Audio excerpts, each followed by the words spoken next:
Hi guys, it's Emily here and Ben from Yellow Tuxedo. Hope you're well. Today we are talking about Pinterest. Oh, well done. We're talking about Pinterest. For anyone who saw our last video all about how to optimize your Pinterest accounts for keywords, I did promise you that I'll do a second video all about making sure you are perfectly pinning your pins. So this is what we're going to talk about today. Of course, if you want to stay tuned for everything we talk about with regards to digital marketing and online visibility, do be sure to subscribe to our channel and give us a thumbs up, as it's always appreciated, isn't it, Ben? Are you going to stay on focus today? Yeah. No. What?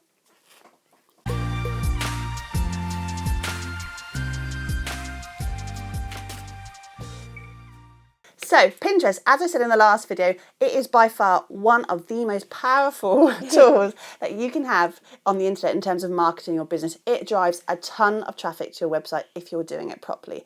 And today I'm going to share with you, or we're going to share with you, 5 top tips for making sure that you're perfectly pinning your posts to make sure that you're driving traffic to your website. Number 1, what have you got to do, Ben? Claim your website. Claim your website. It's really important that you claim your website. If you have a business account, make sure that you claim your website. Why do you need to do that? Well, not only does it give you a ton of analytics that you can be working at what's performing well on your Pinterest posts, but also it enables you to be showing other people your other content and where to find you. Number 2, Ben. Rich pins. Louder. Rich pins. Rich pins. If you're not using rich pins, you are missing out on a trick. I'm going to put in the description below our guide to creating rich pins and how you can set them up for your account, because it's a little bit technical depending on what platform you're using. You can currently set them up for WordPress sites, for Squarespace sites, for Shopify sites. At the present time at recording, you cannot do it for Wix, I'm afraid. However, if you have any other sites that you want to be enabling your site for rich pins, do be sure to click on our guide below so you can see exactly how to do that. They are so essential because they allow Pinterest to put up a whole ton of data relevant to what your pin's about, pre-populating that pin for you in terms of if it's a recipe, if it's an article, if it's an app, if it's a location. All of that information is already preset and showing your visitors exactly what that pin is about. Isn't that right, Ben? Yeah. Yeah.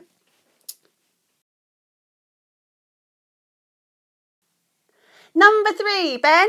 Image size. Image size, that's really key as well. Now, in an ideal world, if you're creating pin artwork, especially for Pinterest, your size would be a 2:3 ratio. That is the optimum size for Pinterest.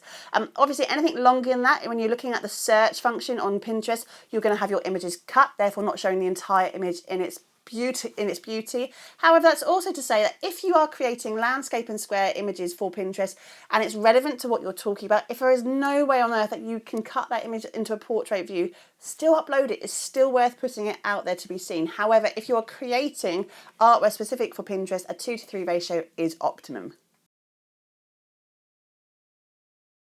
Number 4, Ben. Words. Words. What do you mean by words?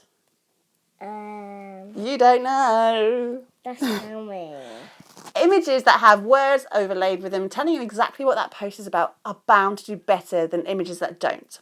Why is that? Well, as we find on all of our social media platforms and search engines, people are so time poor. They are using Pinterest as a social search engine. Remember that, a social search engine. Therefore, they are time poor. They want to find the answer to their question when they are searching. They want to find that inspiration.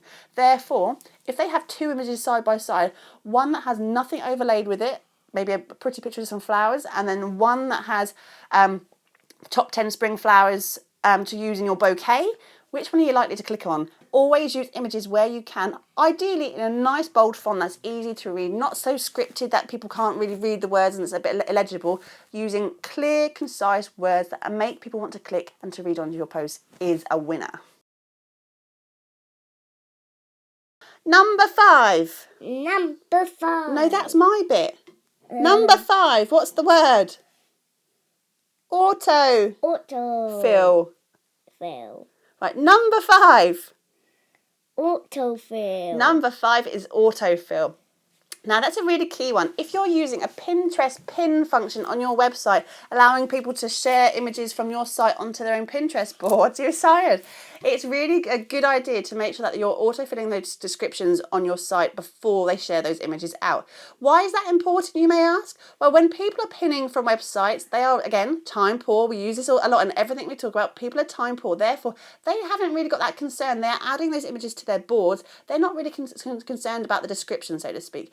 If you can pre-populate that description for them, I mean, they can still edit that. That's not saying they won't edit it, but you're going to give them an idea of what that post is about with the keywords that you want to rank for and where they found you. That's going to help drive that traffic back to you, even though that post is going to be shared and shared and shared again. We'd like to thank you today for listening to our 5 top tips about perfect pinning. Ben, would you like to say thank you? Thank you. You're going to look at the camera and say thank you? Thank you.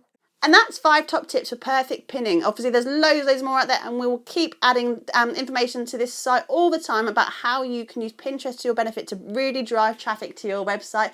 If you like what you see, do be sure to subscribe. Put your foot down, Ben. And if you'd like any idea, give us any ideas on things we could be filming next, do be sure to leave them in the comments below. Thank you very much. Thank you very much.